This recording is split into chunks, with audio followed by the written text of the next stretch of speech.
Hey everybody, welcome back. It's Dave, and today we're gonna make a Black Manhattan. It's a modern riff on the classic Manhattan that's a little bit darker, a little more bold and rich, and even complex. And since summer is starting to wind down, I think this is the perfect drink for right now, so let's just dive into it. The Black Manhattan was created back in 2005 by a bartender named Todd Smith at the San Francisco bar Bourbon and Branch. And what makes this drink so unique is that Todd swapped out the traditional sweet vermouth that we're all familiar with in Manhattans, and he added in an Italian Amaro. And this is what gives this cocktail its, unique, complex edge. Now, as far as the other ingredients, there's not a whole lot of changes from a regular Manhattan. And most Manhattans start with the whiskey, so let's talk about that. We're going to be using a rye whiskey today, and in particular I'm using an overproof rye. I'm going with the Rittenhouse bottle and bonded. I think this one just really works for the recipe we're using today. And for the Amaro, we are going to be using Averna Amaro. Now this is what was used in the original Black Manhattan recipe, and when you look up recipes online or wherever, you're probably going to find Averna being recommended. And for good reason, because it's got these, orange and vanilla notes that really pair well with a nice spicy rye. But there are no rules, so if you have another Amaro, feel free to try that. I mean, it's kind of just up to you, Now, just like a regular Manhattan, this is going to include bitters.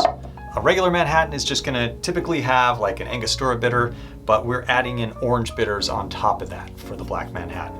So we're gonna get that bitterness that comes from the Angostura, but we're also going to bring in some orange flavors that are gonna tie everything together, because the orange goes really well with the Amaro and really well with the rye. Now that is it for the ingredients. Again, very simple. It's just a Manhattan, and we're subbing out sweet vermouth and adding in an Italian Amaro and some orange bitters. Now the drink is a stirred cocktail, but before we get started making it, I like to chill down my glass. So we'll just start with the glass that you're gonna use. I'm using a Martini Glass, just because I like to put my Manhattans in those. And we'll just add some ice to it, just to chill it down, and we'll set that aside. And then we'll just need our mixing glass. We will start with our rye. And we'll add 2 ounces of our overproof rye to the mixing glass. And then 1 ounce of our Amaro. Easy to remember, this is a 2-to-1 ratio, just like a regular Manhattan. 2 parts whiskey, 1 part Amaro.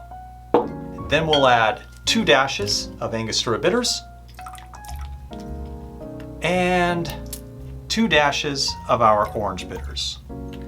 Then we'll add some ice to the mixing glass, and we will give it a stir. Now, I like to stir this a little longer than a usual Manhattan. So I'd say stir this for about 30, even maybe 40, 45 seconds. Okay, I think we've got the right dilution. Then we'll just strain this cocktail out into our glass. Yes, I can see why they call it the Black Manhattan. It's a lot darker than a regular Manhattan. I think I got the right amount of dilution on that. And the garnish for a Black Manhattan is a cherry. So I've got some Luxardo cherries here. Sometimes I like to use an orange twist and just express a little oil, but not today. We're just gonna go with the cherry.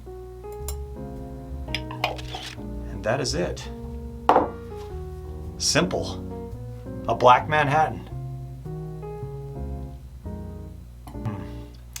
Yeah, I think it tastes better because the weather's getting crappy outside.